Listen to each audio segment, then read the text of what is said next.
गलत का विरोध खुलकर कीजिए। इतिहास टकराने वालों का लिखा जाता है, तलवे चाटने वालों का नहीं।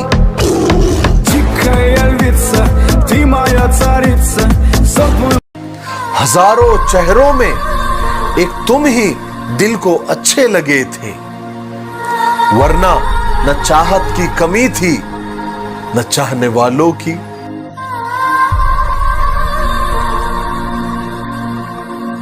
जिस कौम को कब्रिस्तान के सामने से गुजरने पर मुर्दों को सलाम करने का हुक्म है, वो आज इतनी बेहिस हो गई है कि बिना मतलब के किसी को सलाम नहीं करती। हैरत है।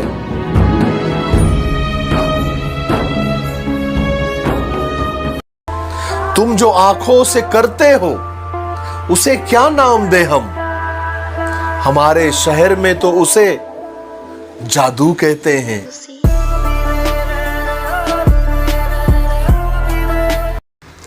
आज मैंने एक लड़की को औरत बनते देखा है, बेटी से बहू बनते देखा है। क्या पता था खिलौने से खेलने वाली एक दिन खिलौना बन जाएगी। सपने देखते देखते हकीकत बदल जाएगी। जिन कंधों पर कभी स्कूल का बैग था, उन कंधों पर घर की जिम्मेदारियों को उठाते देखा है। जो थी कभी घर की लाडली, उसे रिश्तों की बेड़ियों में जकड़ते देखा है। कच्ची उम्र में रिश्तों का बोझ उठाते देखा है। मैंने एक पत्नी को बहू और बहू से मां बनते देखा है।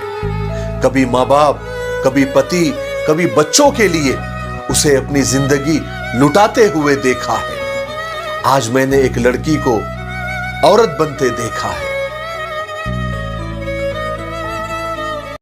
कुछ रिश्ते मोतियों की तरह होते हैं, अगर गिर भी जाए तो जरा सा झुककर उठा लेना चाहिए। बात समझ में आई?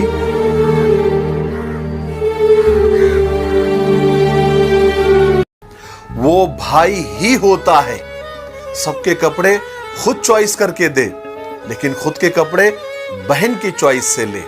ऐसा करने वाला भाई ही होता है। मुंह पर कड़वा बोले पर पीठ पीछे दुनिया के सामने अपनी बहन की तारीफ करे, वो भाई ही होता है। खुद के फोन को हाथ न लगाने दे पर बहन का फोन हक से मांगे, वो भाई ही होता है। शादी के बाद क्या करेगी वो साफ दिख रहा है, ऐसा बोलने वाला भाई ही होता है। तुझसे ज्यादा मैं गोरा और सुंदर हूं काली अम्मा, ऐसा बोलने वाला भाई ही होता है। शादी करके कब जाएगी उसकी राह देख रहा हूं।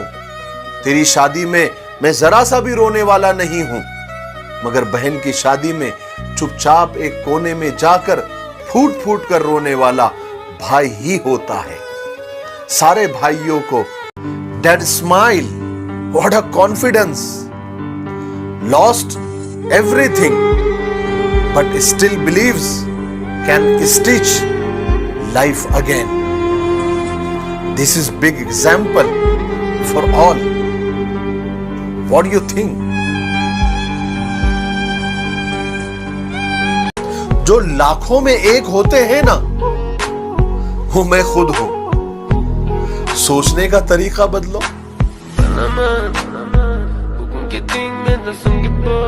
खुदा के इंसान औरत को नापने के लिए हमने कितने पैमाने, कितने मापदंड बना के रखे हुए हैं। औरत का लिबास, उसकी आवाज, उसके हाथ पांव, उसकी शक्ल सूरत, औरत के हाथ की बनी हुई गोल रोटी, उसके हाथ के पके हुए खाने का नमक, उसके हाथों में चढ़ा हुआ मेहंदी का रंग, उसके खानदान, उसके माँ बाप, उसकी फैमिली, उसके मालो दौलत का स्टेटस, उसकी तालीम, उसका एजुकेशन। अच्छी से अच्छी औरत भी इन सारे स्टेजेस को पार भी कर ले, फिर भी लोगों के हिसाब से उसमें कुछ ना कुछ कमी दिख ही जाती है। सोचता हूं मर्द के किरदार को नापने का क्या पैमाना है? सिर्फ अच्छी नौकरी, अच्छा बिजनेस उसकी सारी कमियों पर पर्दा डाल देती है। हद है। जिस तरह हर मर्द को पाकीज़ा, शरीफ और बाकिरदार लड़की चाहिए होती है, ठीक उसी तरह हर औरत को भी बेशुमार औरतों में बटा हुआ और बहुत सारी औरतों का झका हुआ झूठा मर्द भी नहीं चाहिए होता है। Respect every woman. माचिस की तीली का सर तो होता है, पर दिमाग नहीं होता, इसलिए जरा सी रगड़ में भड़क उठती है, लेकिन अंजाम खुद अपने ही आग में जलकर खाक हो जाती है। ठीक उसी तरह गुस्सा करने वाले और लोगों से जलने वालों का यही हाल होता है कि वो अपनी ही आग में खुद ही जलकर राख हो जाते हैं, खाक हो जाते हैं। आप ऐसा मत करना।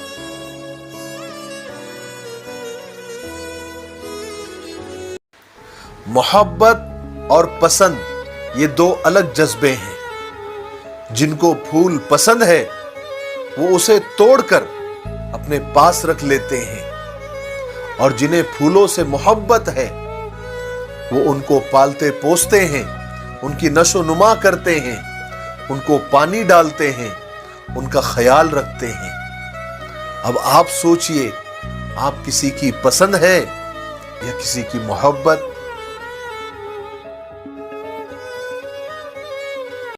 जो लोग औरत को बेवकूफ और नादान समझते हैं वो ये किस्सा जरूर सुने।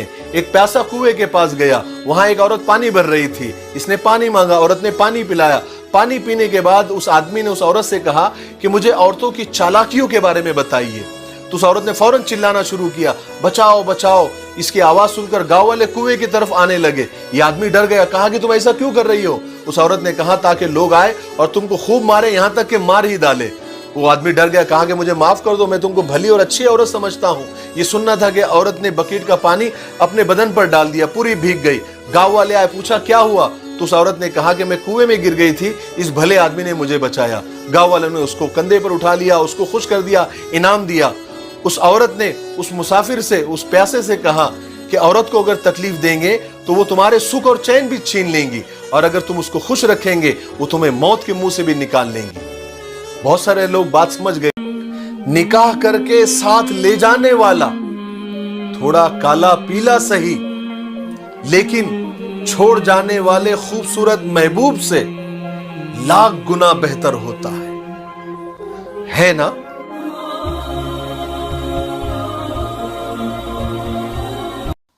एक बहुत काम की बात बताऊं, आप जितनी रिस्पेक्ट, जितनी मोहब्बत, जितनी इज्जत से दूसरों की औरतों से, दूसरों के माँ बाप से और दूसरों के बच्चों से बात करते हैं ना, उतनी ही मोहब्बत, उतनी ही रिस्पेक्ट, उतनी ही इज्जत के साथ अपनी बीवी, अपने बच्चे और अपने माँ बाप से बात करेंगे ना, तो घर जन्नत बन जाएगा, स्वर्ग बन जाएगा। कसम खाकर कहता हूं, ये जरूर ट्राई करना।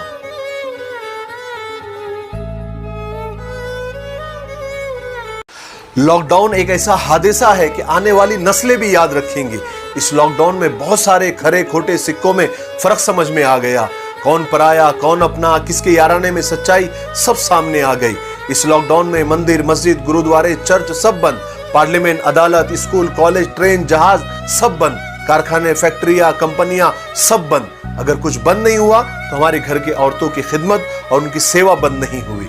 सुबह तड़के उठकर नाश्ते की तैयारी, आटे की गुंदाई, बर्तनों की धुलाई, घर की सफाई, लंच और डिनर की पकाई, फिर सारे घर के कपड़ों की धुलाई और साथ साथ बच्चों की देखभाल। हकीकत तो यह है कि औरतों के काम बंद होने के बजाय डबल हो गए। लॉकडाउन में सब कुछ डाउन हो गया, मगर हमारे घर की औरतों की हिम्मत और उनका काम डाउन नहीं हुआ। जिस तरह हम लॉकडाउन को याद रखेंगे, उसकी बात करेंगे, तो हमारा फर्ज बनता है कि हम हमारे घर की औरतों की खिदमत और उनकी सेवा को भी याद करें। और मां के लिए तो काफी बोला गया, आज डैडी के लिए ये लाइनें कि डैडी आप हो तो दुनिया की हर खुशी मेरी, आपके ही कदमों में है जन्नत मेरी, आपके साए में महफूज है दुनिया मेरी, दुनिया के इस भीड़ में आपको ढूंढती है नजरें मेरी, आपके बिना क्या है जिंदगी मेरी, आप हो तो इस दुनिया में पहचान है मेरी, आप ही हो मेरी धड़कन, आप मेरी जान हो डैडी।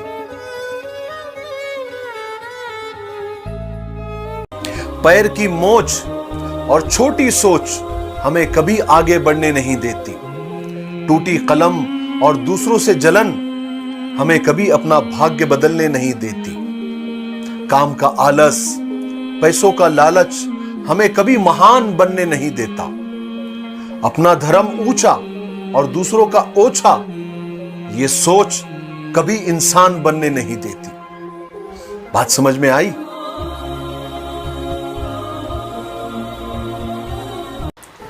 जो इंसान रोते हुए और गुस्से में जो भी कह देता है ना, वही सच होता है।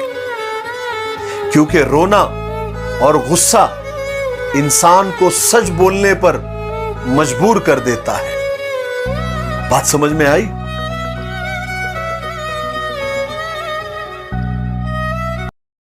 लाख कर लो सेवा, फिर भी पति की रानी बनना मुश्किल काम है।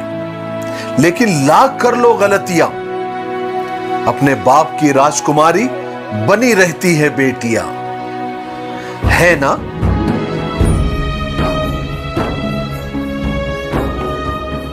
सिर्फ इतना बता दो कि कैसे साबित करूं कि तुम्हारी याद आती है।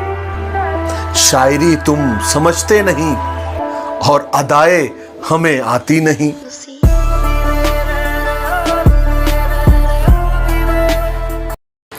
तेरा मेरा करते एक दिन चले जाना है, जो भी कमाया है यही रह जाना है।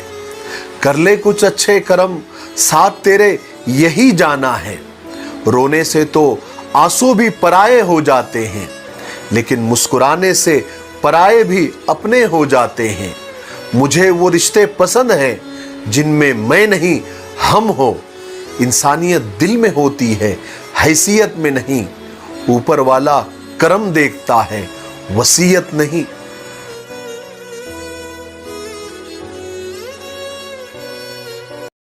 नस नस से वाकिफ है, रग रग को जानता है। मुझे खुद से ज्यादा मेरा खुदा जानता है।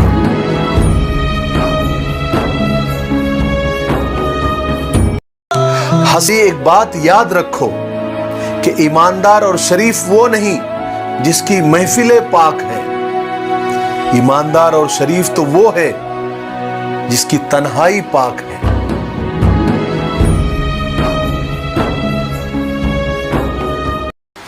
जब किसी का सीधे सीधे मुंह तोड़ने को दिल करे, उसके साथ भी तमीज से बात करना, इसी को तो संस्कार कहते हैं, इसी को तरबियत कहते हैं। बात समझ में आई?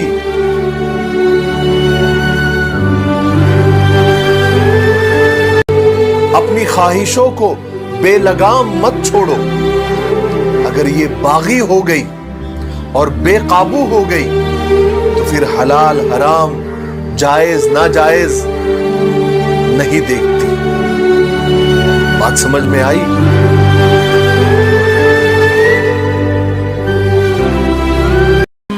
लोग कहते हैं कि पागल का कोई भरोसा नहीं। कोई नहीं सोचता कि भरोसे ने ही उसे पागल बनाया है।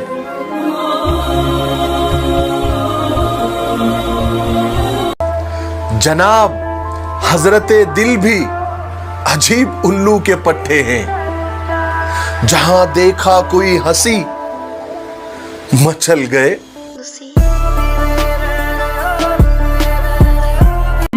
अगर आप ये सोचते हैं कि लोग आपके बारे में क्या सोचते हैं, तो आप एक गुलाम से ज्यादा कुछ भी नहीं।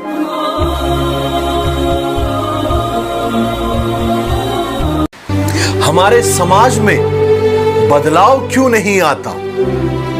क्योंकि गरीब में हिम्मत नहीं, मिडिल क्लास को फुर्सत नहीं और अमीरों को उसकी जरूरत नहीं। बात समझ में आई?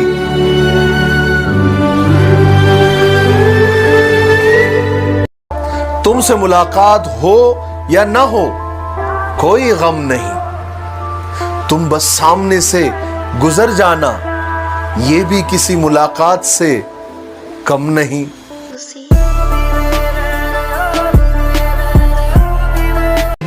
एक बचपन का जमाना था जिसमें खुशियों का खजाना था।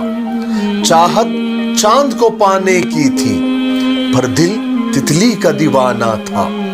खबर न थी कुछ सुबह की, न शाम का ठिकाना था। थक कर आना स्कूल से, पर खेलने भी जाना था। माँ की कहानी थी, परियों का फसाना था। बारिश में कागज की नाव थी, हर मौसम सुहाना था। रोने की वजह न थी, न हंसने का बहाना था। क्यों हो गए हम इतने बड़े, इससे अच्छा तो वो बचपन का जमाना था।